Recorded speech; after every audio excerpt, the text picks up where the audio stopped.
ወር ብቻ ጠብቀኝና ስራ ገብቼ እሰጥሃለሁ ስለው እኔ እዛ ጠላሽ ነው እንጂ እንዴት ተሰው ሀገር ይሄን ያህል እየሰራሽልኝም ትይኛለሽ አለ። እዛ ወዲያው በሳምንቱ ወሎ እጃለሁ ብሎ ደወለልኝ። ወዲያው ሞተ። መጀመሪያ ሁላችንም አላህ ከድንገተኛ ሀዘን ይጠብቀን። ሲቀጥል እናንተ ማለት ነው እኛ በሰው ሀገር ወይም በስደት የምንኖር ሰዎች እውነቴን ነው የምላችሁ፣ በረሃብ እንኳ ብንሞት በጥጋብ ሞት ነው የምንባለው ማለት ነው። ማንም የሚያዝንልን የለም። ሌላኛው ደግሞ ከዚህ ችታችን የታዘብኩት ወይም የተረዳሁት ነገር ቢኖር ስደተኛ ሆናችሁ ህገወጥ ስትሆኑ ፈተናውን ያበዛባችኋል ማለት ነው። አሰላሙ አለይኩም ወራህመቱላሂ ወበረካቱ። ክርስቲያን ወገኖች ሰላም ብያለሁ። እንዴት ናችሁ? እኔ ያለሁ አልሐምዱሊላህ። ውድ ቤተሰቦች፣ የሀገሬ ልጆች፣ አላህ ከድንገተኛ ነገር ሁላችንም ይጠብቀን። በዚህ አጋጣሚ ልጅ ወልዳችሁ የተሰደዳችሁ ልጆቻችሁን አላህ ይጠብቅላችሁ። እንዲሁም እባካችሁን በየጊዜው እየደወላችሁ ልጆቻችሁን ተከታተሉ ማለት እፈልጋለሁ። ይህችታችን ምን እንደደረሰባትም አልንገራችሁ። በጣም ነው ያሳዘነችኝ። ማሳዘን ብቻ አይደለም፣ አስባችሁታል? የሀገሬ ልጆች የዘላለም ጠባሳ ነው ጥሎባት ይሄድ ማለት ነው። እሷ የምትኖረው ስደት ነው፣ ዱባይ ሀገር ማለት ነው። የሀገሬ ልጆች እና ወደ ስደት ከመምጣቷ በፊት ልጆች አሏት፣ 2 ልጆች አሏት ማለት ነው። ሴቷ 8 ዓመት ናት ብላለች። ወንድየው ደግሞ ትልቅ ነው ማለት ነው። እና የልጆቿ አባት ወይንም የቀድሞ ባለቤቷ ደግሞ ሌላ ትዳር መስርቷል ማለት ነው። እና ይሄ ልጇ የሚኖረው ከእነሱ ጋር ነበረ። ከዛ በኋላ ከእንጀራ እናቱ ጋር መግባባት አቃተዋለች። ከባድ ነው ዛሬ እንኳን ከእንጀራ እናት ጋር ከእናት ጋርም ለመግባባት እና ይችታችን ህገ ወጥ ስለሆነ እንዳያችኋት በጣም ብስቁልቁል ያለች ነች። እሺ እንኳን አረብ ሀገር ያለች ምንም አትመስልም። ወላሂ አብዛኞቻችን እኮ ውስጣችን ቢጎዳም ለላይ እኮ መሻል አምሮብን ነው የምንለው አረብ ሀገር። እናሷ ግን በጣም ጭብርር ብላ ተጎርታ ተበሳውላ ነው ራሱ የምትታየው ከዚህ ላይ ራሱ ማለት ነው። እና ብዙ ጊዜ ስራ አትገባም፣ ቋንቋም አትችልም፣ የመኖሪያ ወረቀት የላትም፣ የፓስፖርት ኮፒም ሆነ ምንም የላትም። እና አብዛኛውን ጊዜዋን እነ መሲ ሲናገሩ ሰምቻለሁ። ለ3 ዓመት ያክል ስራ አልገባችም ተብሏል ማለት ነው። አስቡት።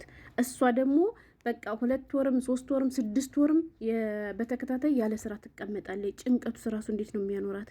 አይደለም ልጅ ጥሎ የተሰደደ ይቅርና ኧረ ከባድ ነው። ሀገሬ ልጆች ግን አይጣል እንጂ ከጣለ በኋላ የትም አይደረስም። ብቻ አብዛኛውን ጊዜ ያለ ስራ ነው የምታሳልፈው። 2017 ለልጆች እየቦጨኩ እየላኩም በማገኝ ጊዜ እየጠራቀምኩ ምን እያልኩ ማለት 2017 ላይ ትንሽዬ ቦታ በተረቀምኳ ብር ገዛዋለች ማለት ነው።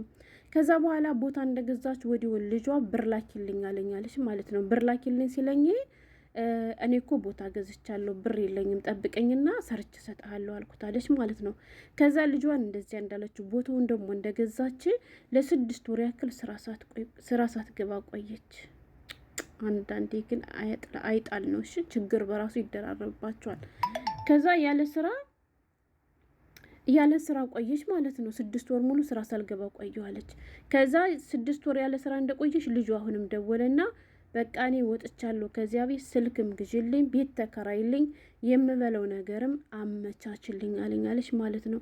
6 ወር ሙሉ እኮ ያለ ስራ ነው የተቀመጥኩት። 1 ወር ብቻ እንድትደስተኝና ሰርቼ እሰጥሃለሁ ችግር የለም አልኩታለች ማለት ነው። ከዚያ ታውቃላችሁ አሁን ላይ ወላሂ እያንዳንዷ ሲወራ ቀላል ይመስላታል። ጦርነት ሲባል ሸበለው ገዳይ እያለ እያቀራራ ሲሰማ ዝም ብሎ እንደሌላ ነገር ይመስላችኋል። ምንም የማያውቀው ህጻናት ሁሉ እየሄደ ይለኮሳል ማለት ነው።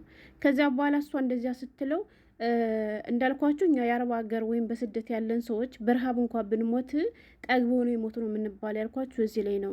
ስለ ጠላሽኝ እንጂ አንቺ ለኔ የሚሆን ብር አተሽ አይደለም እንዲሁም በቃ ታዩ ብሎ እዛ ተነስቼ እንዲሁም ወሎ ይሄዳለሁ አለና ከጎንደር ተነስቶ ወሎ ማለት ነው፣ ከጋይን ተነስቶ ወሎ ማለት ነው ሄደ እና ወሎ ሄዶ ጦርነት ገባሉ ማለት ነው። ከዛ አሁን ደግሞ ታውቃላችሁ ስንቱ የድሃ ልጅ እየረገፈ ነው ያለ። ምንም የማውቀው ልምድ አለው ልምድ የለውም አይባልም። ሄዶ ከገባ በለው ነው ዝም ብሎ ማለት ነው። እና ይሄ ልጅ ልምዱ ስለሌለው በቃ ምንም ሳይታኮስ ምንም ሳይሰራ በአንዱ ተገደላሉ ማለት ነው። ከዚያ ጦርነት የሀገሬ ልጆች ከዚያ ተገደለ። ለእሷ ተነግሯታል። ራሱም ስለደወለ ለቤተሰቦቿ ኧረ እባካችሁ መልሱልኝ እያልኩ ለምን ነበር አለች። እምቢ ብሎናል ይላሉ አለኝ። ለካ እነሱ ልጃቸውን ተቀብለው ቀብረውታል ማለት ነው የሀገሬ ልጆች። እና ለእሷ እንዳሰማ ተብሎ አይነገራት። ምኑ ይነገራል? ይሄስ እንዴት ነው የሚነገራት? አስባችሁታል? ርፉን ያለቅም ብቻ ለመጽናናቱን ይስጣት ወላሂ። ከዛ በኋላ ትናንትና ማለት ነው ኧረ የሷ ሲግር በጣም ነው የሚገርመው የሚያሳዝነው እንጂ ምን ይገርማል? የሀገሬ ልጆች አላቅም። ቲክቶክ ስትጠቀም ልጇ ተፖስቶ ቲክቶክ ላይ ያላገኘችው መሰላችሁ? እንዳጋጣሚ ተገሎ ወይንም ሞቶ ተብሎ የልጇን ፎቶ አገኘችው። አስቡት እናንተ ብትሆኑ ምን እንደሚሰማችሁ።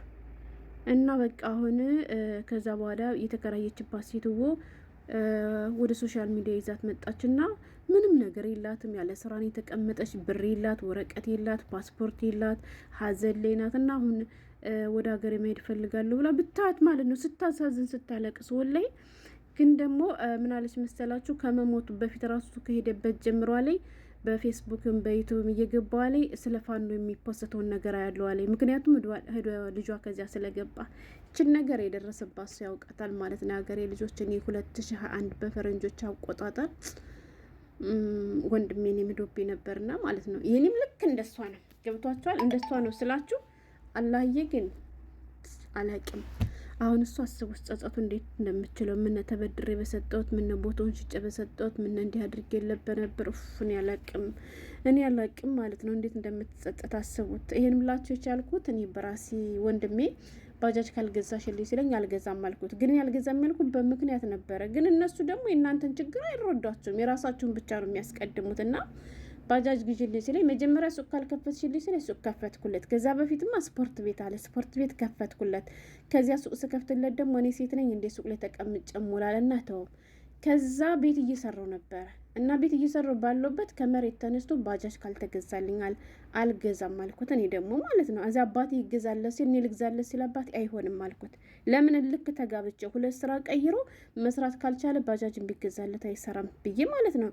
ከዛ እንደዚያ ብዬ እያለ ተነሳስቶ የተሄደ የህዋት ጦርነት በነበረበት ሰዓት ተነስቶ ጦርነት ሄደ። ከዛ 1 አመት ሙሉ አልቅሻለሁ።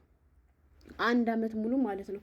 በቴሌግራም የሚሞቱት ይለቀቅ ነበር እና እነዚህ ምናምን መከላከዮቹም ከዚያም ከነሱም ከኛም ከዚያም የሚገደሉ ይላካል እና ጫማውን ራሱ አርቤ እግሩን ራሱ ፊቱ አልታየ ስል ማለት ነው የሞቱት ሰዎች ምናልባት ከዚህ ውስጥ የኔ ወንድም ይኖር እንደ እያልኩኝ ማለት ነው። እያለቀስኩ ነው እኮ ግን ድምፅ አውጥቼ አላለቅስም እንጂ አለቅሳለሁ። እና ፎቶዎቹን ቀረብ አድርጌ ያለው ራሳቸው ካልታየኝ ደግሞ ጥርሳቸው ብቻ የሚታይ ከሆነ ወይ እግራቸው ብቻ የሚታይ ከሆነ በዚያ ማለት ነው ታውቃላችሁ እብድ ነው የምትሆኑት። ወላይ ለምን ብትሉ ከባድ ነው። ምነ ሰጥቸው በነበር ምነ ቤት ውስጥ ባይሰራ ምነ ባጃጁ ተገዝቶ በነበር ብቻ ያላልኩት ነገር የለም። እሱ ከሄደበት ጀምሮ እሱ እስከሚመለስ ድረስ የተጀመረው ቤትም ቆሞ ቀረ ማለት ነው። ያገሬ ልጆች እሱ እስከሚመለስ ድረስ ብር ልክ የማወቅም እንዳለ ቤተሰቡ ፕላናችን ጠፋ። እኔ ካሁን በፊትም ማውረቻቸዋለሁ ማለት ነው። ከዛ እንደዚያ ሆነ። ብቻ ሰላም ናጠው ምክንያቱም በቃ ለቤተሰቦች ራሱ ወንድሜ ከሞተ ጠላታቸው እኔ ነኝ። ወንድሜን የገደልኩ ልጃቸውን የገደልኩባቸው እኔ ነኝ ነበር የምለው። ለምን ብትሉ ያኔ ባጃጅ ይገዛለት ሲባል ቢገዛለት አይሄድም ነበር። እኔ ነኝ አንገዛም ብዬ እንደዚህ ያደረኩት። በቃ አቤት ጸጸቱ። እና በእኔ ቦታ ሆኜ እሷን ሳስባት እሷ ደግሞ የባሰ ብሎ ወንድም አሞቶባት ይሄኔ አልሐምዱሊላ ወንድሜ ቢታመምም ምን ቢልም መጣልኝ በሰላም አልሐምዱሊላ። እሷ ግን እንደዚያ ብር የለኝም ብላ ልከው ወዲያውም ከመሄዱ ተገሎ ከሞቱ አማማቱ ማለት ነው። ገብቷቸዋል። ከሞቱ አማማቱ በስነ ስርዓት እንኳን ልጅሽ እንደዚህ ሆኗል ምናምን ተብሎ ሳይነገራት ድንገት ስትገባ ቲክቶክ ላይ ስታገኘው ምን አይነት ስሜት እንደሚሰማት አላቅም። እንዲሁም ጽናት እንደዚህ ቁማ ራሱ ማውራቷ እንደዚህ መናገሯ ማለት ነው። እና በዚህ አጋጣሚ ልጅ ያላችሁ ሰዎች ልጆቻችሁን ተቆጣጠሩ። እንዲሁም ህጻናት ጥላችሁ የመጣችሁ አሁን ደግሞ ጊዜው ከፍቷል። ህጻናት እየታገቱ ምን እያሉ ስለሆነ እናታቸው አረብ ሀገር ነው ያለች ከተባለ የመክፈል አቅም አላት ስለሚባል ልጆቻችሁ የሆነ ችግር እንዳይደርስባቸው ካላብታች አደራ የሰጣችኋቸው ሰዎች እንዲጠብቁላችሁ ጥንቃቄ እንዲያደርጉ ተናገሩ። እንዲሁም ደግሞ ከሌላው ነገር ሁሉ ልጆቻችሁን አስቀድሙ። አይረዷችሁም። ወላይ በተለይ እነዚህ አጓጉል ወጣቶች አይረዷችሁም። ምክንያቱም እኔ ልጄም እንኳን ባይሆን በወንድሜ ስላየሁት ነው። ገባችሁ? ምንም ሳይጎልበት እኔ ነኝ ያለ ሱቅ ከፍቼ ሰጥቼው ነው ባጃጅ ካልሆነ ብሎ በዚያን ሰዓት ተነስቶ ሄደብኝና አላቅም። እና አላህ ብቻ መጽናናትን ይስጣት እንጂ በጣም ነው ያሳዘነችኝ። ስለ ፋኖ ሲነገር እየገባኝ ነበር ስትል ልክ እንደኔ ማለት ነው። ያኔ የአማራ ልዩ ኃይል ነበር ወንድሜና የአማራ ልዩ ኃይል የተባለች ዜና ስትወጣ ተከትዬ ነበር ማይ ብታይ ማለት ነው። ምክንያቱም ወንድሜን እየፈለኩ እና አላህ ይጠብቅ እንደዚህ ካለ